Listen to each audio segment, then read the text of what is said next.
cada mañana al despertar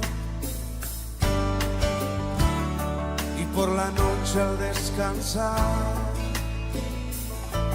Agradezco tus bondades a mi vida, por todo lo que me permites disfrutar. Un saludo muy pero muy especial para todos ustedes. Hoy es viernes 6 de mayo, ya estamos en vísperas del sábado 7 de mayo. Y bueno, quise hoy grabar a solas un momento con ustedes en la intimidad y poder compartir con ustedes los mensajes que tiene para el Señor hoy a través de Línea Directa. Quiero agradecerles a todos los que me han escrito, los que me han mandado algunos mensajes. Como muchos de ustedes saben, hace un año exactamente mi madre descansó. El Señor la llamó al descanso, pero eso es lo que nos ayuda o lo que nos motiva, como lo escribí yo en mi Facebook, para mantenernos fieles a Él, para seguir luchando en este camino de la vida cristiana, porque yo le prometí a mamá, hace un año exactamente cuando la tenía en mis brazos, le prometí que íbamos a llegar al cielo con mi hermano, con mi familia, y que haría todo lo que estuviera a mi alcance para encontrarme con ella ya cara a cara en el reino de los cielos. Es un regalo de Dios, la salvación. Yo lo único que tengo que hacer es aceptarla y mantenerme viviendo con Dios un día a la vez. Así es como hace las cosas el Señor Jesús en nuestras vidas. Vamos a estudiar la palabra de Dios porque continuamos el estudio de las Sagradas Escrituras. La primera historia la encontramos en el libro de Hechos, el capítulo 17, el versículo 16 hasta el 34. En ese capítulo hay algo muy pero muy poderoso, porque Pablo empieza a visitar Grecia y los griegos eran personas muy idólatras, tienen muchos dioses, ustedes saben, todos los dioses griegos y todas las cosas, pero él se dio cuenta que esa gente necesitaba mucho de Dios. Y ustedes van leyendo en el versículo 2, dice que él se sintió compungido por ver la necesidad que había allí. Es importante que nosotros nos demos cuenta que hay mucha gente que necesita la salvación, que hay mucha gente que necesita encontrarse con Dios, que hay mucha gente que necesita escuchar de Jesús.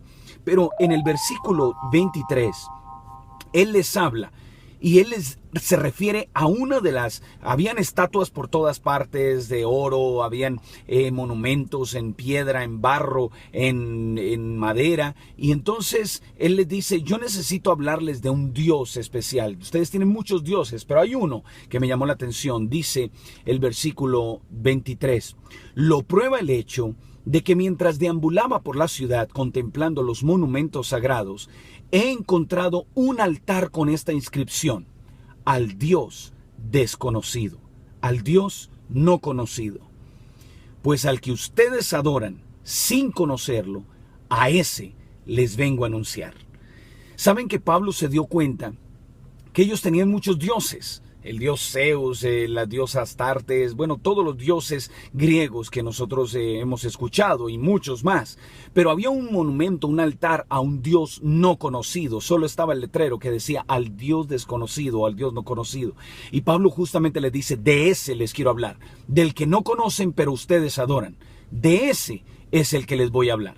Y justamente esa es la lección número 1. La lección número 1 es, hay mucha gente que adora al Dios verdadero sin conocerlo aún. Por ello, debemos hablarles de Jesús. Eso es muy importante. Hay mucha gente que adora al Dios verdadero sin conocerlo aún. Por ello es que debemos hablarles de Jesús, el verdadero, y llevarlos hacia Él. Lección número 2, Jueces capítulo 7 y capítulo 8. Está una de las historias favoritas de los jóvenes, la historia de los valientes de Gedeón. Al principio eran 32,000 hombres y Dios dice, son muchos, Gedeón. Pero el ejército que tenían que enfrentar eran mucho más de 300,000 hombres. Y ellos solo eran 32,000. Pero Dios les dice, son muchos, y cuando ganen, entonces se van a dar la gloria a ellos, porque así somos los hombres. Deja a algunos, deja a los que tengan miedo. Y entonces Gedeón dice, los que tengan miedo regrésense, y se regresan 22,000, quedan solo 10,000 contra 300,000. Y entonces Dios le dice, todavía son muchos, llámalos a que tomen agua al río y yo escogeré a aquellos que lleven el agua con la mano a la boca, esos los dejarás conmigo. Y efectivamente, solo 300 hombres fueron los que se llevaron el agua a la boca y dijo, con esos es suficiente, dijo el Señor. Yo quiero que se lean esa historia porque es una historia fascinante, es una de las historias más hermosas de las Sagradas Escrituras. Dios libera al pueblo y gana la batalla solo con 300 hombres sin que ellos atacaran a esos hombres. Simplemente obedecieron qué era lo que tenían que hacer. Y allí está la lección número 2. Dios no necesita una multitud para salvar. Solo necesita unos pocos valientes como tú y como yo. Y Él ganará la victoria. Preciosa esa lección número 2.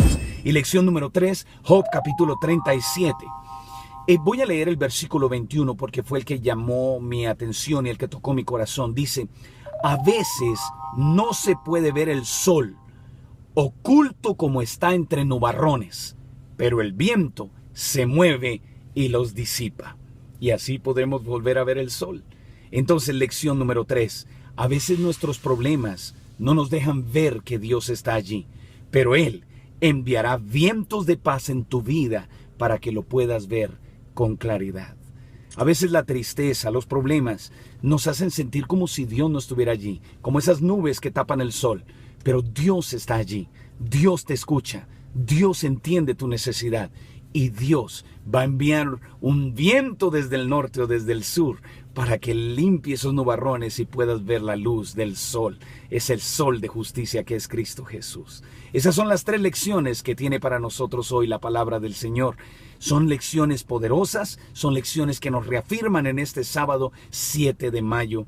Y este sábado quiero recordarles que para mañana estamos estudiando Hechos capítulo 18, Jueces 9 y Job capítulo 38. Gracias por escuchar Línea Directa, gracias por conectarse con nosotros, gracias por sus oraciones. Dios les bendiga y un abrazo para todos ustedes en este día sábado. Que Dios les acompañe. Feliz día en Línea Directa.